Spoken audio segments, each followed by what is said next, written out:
7-2 work together.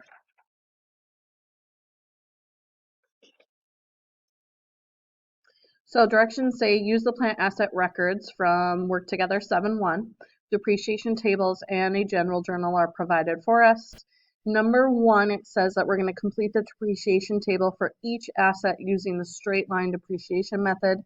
If the asset was not purchased at the beginning of 20x1, we need to compute the depreciation expense for the part of 20x1 that the company owned the asset. So they give us these tables. We are going to fill them in. So the top part is filled in for us with the information. We're going to start with our printer here, and we're going to put in 20x1. Our beginning book value then is simply the cost of the printer, so $840. The annual depreciation then is what we need to figure out. So we're going to take $840 minus the salvage value, which was simply 0, divided by the useful life, which was 3 years. That's going to give us an annual depreciation of $280. Okay, accumulated depreciation then for year 1 is going to be $280, and ending book value is going to be $560. To figure that out, I took $840 minus the depreciation $280. Okay, year 2, so 20x2. Beginning book value then. To figure out that, I'm going to take the ending book value of the previous year, so it's simply going to be $560. Annual depreciation again is $280.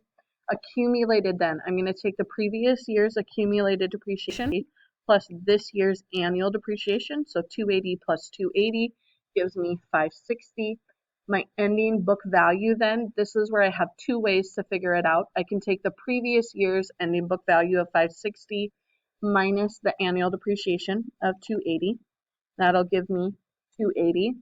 Or the other way that I can do it is I can take the original cost of $840 minus this year's accumulated depreciation, which would be $560 to get me $280. So 2 ways I can do that. Okay, last year is my 20x3. Beginning book value is previous year's ending book value, so $280. Annual depreciation is $280.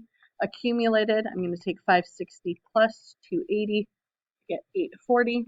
And my ending book value then is simply 0.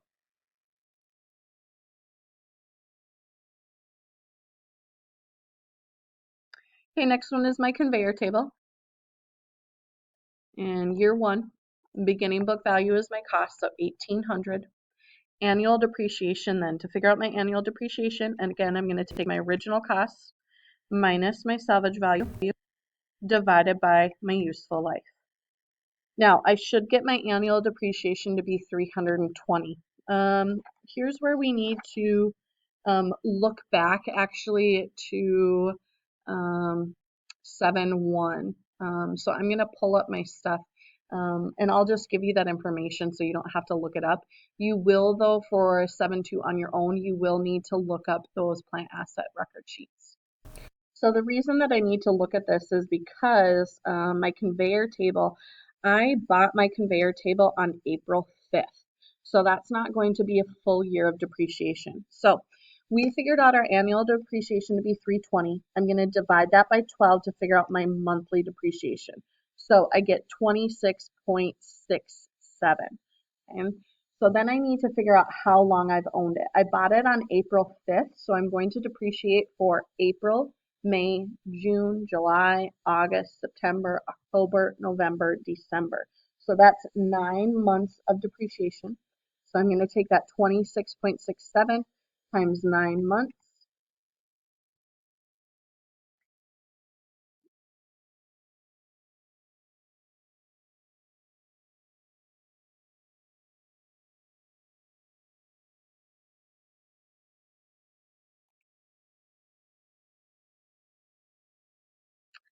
And for the answer key, they're actually rounding this.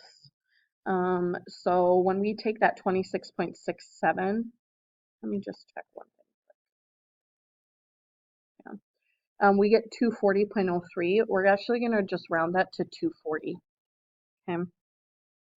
Okay, so our accumulated depreciation is simply 240. Our ending book value then, 1,800 minus 240, is going to be 1,560.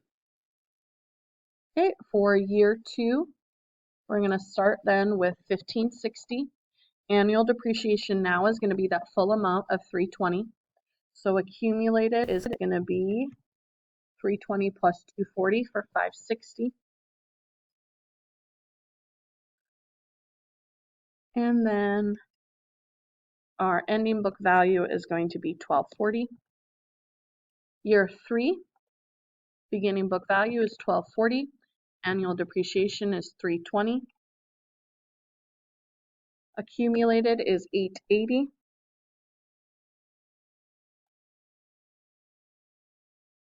And our ending book value will be 920. Year 4, beginning book value is 920. Annual depreciation is 320. Accumulated is 1200.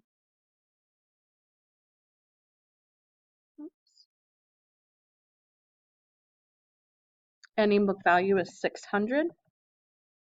Year 5, beginning book value is 600. Annual depreciation is 320. Accumulated is 1520. Ending book value is going to be 280.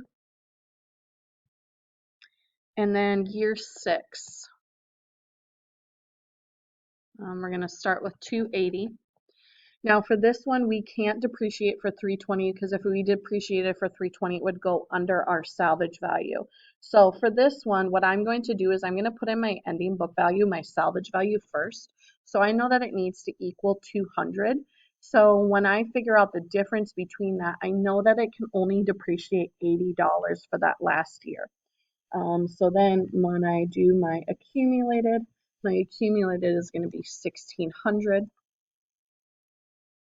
for an ending book value of 200. Okay, next one is my warehouse. So my warehouse, they don't have my original cost in there, so I need to put that original cost in there. So again, I'm looking back at my 7-1, and my 7-1 tells me that my original cost was $225.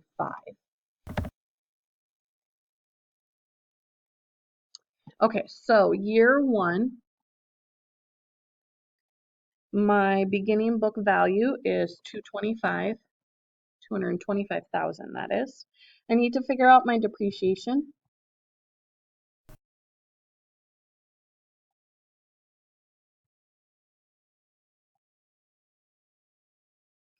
Okay, so when I figure out my annual depreciation comes to 8,000. Now, again, when I look at this one, I bought this one, remember, I'm looking from 7-1. I bought this one October 8th. So I don't have a full year of annual depreciation for that first year. So I need to figure out my monthly depreciation. So my yearly is 8,000. I'm going to divide that by 12 to figure out my monthly. So my monthly is going to be $666.67. And then I need to figure out how many months I depreciate. So I bought it October 8th, so I'm going to depreciate for October, November, and December. So that's going to be 3 months of depreciation for that first year. So times 3. Again, we're just going to round because we do get 2,000.01. We're just going to put it at an even 2,000 for depreciation. Okay, so my accumulated is simply going to be 2,000. And then my ending book value is going to be 223,000. Year 2, I'm going to start with 223,000. My annual depreciation then will be for the full year, so that's going to be 8,000. My accumulated depreciation then will be 10,000. And my ending book value will be 215. Year 3, I'm going to start with 215,000. My annual depreciation, a full year of 8,000. My accumulated then will be 18,000. And my ending book value will be 207,000. Year 4, beginning book value will be 207,000. 8,000 full year of depreciation. $26,000 will be my accumulated. And my ending book value will be $199,000. Year 5, oops. I'm going to start with $199,000. Full year of depreciation at $8,000. Accumulated will be $34,000.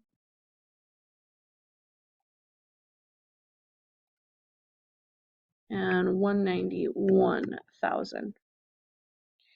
Year 6, I'm going to start with $191,000, $8,000 in depreciation, $42,000 after accumulated, and my ending book value will be $183,000. Now notice here we're not at our salvage value. We just figured out the first 6 years. Estimated useful life for this building is 25 years. Okay, so we're just doing those first 6. Okay, so that was direction number 1.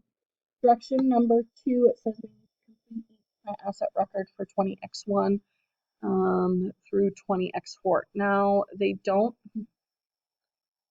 give us those plant asset record sheets, so I guess we're skipping step 2 because those were in steps, or those were 7-1. Okay, step number 3, it says we need to journalize the adjusting entries to record depreciation expense for 20X1. Save your work to complete work together 7-3. Okay, so we're going to have 3 adjusting entries. So I'm going to start with my date first. It's December 31st. And actually, I should label this adjusting entries. Okay, so from my first one, I'm going to have depreciation expense office equipment. And I'm going to look up at this first one. I'm looking at year 1. So office equipment is going to be for my printer, and that's going to be $280 of depreciation. And then I'm going to credit accumulated depreciation office equipment $280. 31st for the next one. The next one is my warehouse equipment for my conveyor belt. That one had $240 worth of depreciation. So depreciation expense warehouse $240. Credit accumulated depreciation warehouse for $240. And last one is going to be my building. So depreciation expense building. And that first year depreciation is going to be $2,000. And I'm going to credit accumulated depreciation building for $2,000.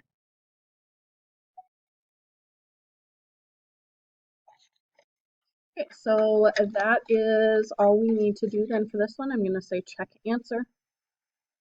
So again, you might want to have your 7-1 on your own open to complete the 7-2 on your own, or maybe print it off to make it easier. But you can now move on to your 7-2 on your own.